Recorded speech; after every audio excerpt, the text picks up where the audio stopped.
السلام عليكم ورحمة الله وبركاته. الحمد لله رب العالمين. اللهم صل وسلم وبارك على سيدنا محمد وعلى آله الطيبين الطاهرين وصحابته أجمعين وبعد. Kuhusiana na hukumu ya kutumia dawa ya mswaki, maajunul asnan.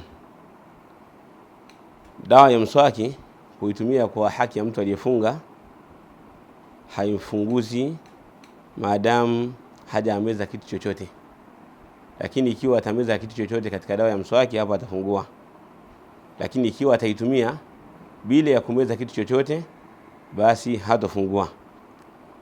Wal aula tarkuhu, na iliyokuwa bora ni kuiacha, kwa sababu kikawaida hii dawa ya mswaki inakuwa na uwezo mkubwa wa kuweza kupenya mpaka kufika kwenye koo.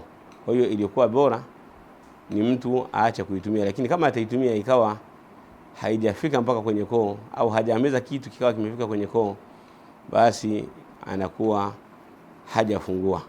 Hii ndiyo hukumu ambao umehitaji ahlul ilmi kuhusiana na kutumia dawa ya mswaki. Wallahu ta'ala a'lam.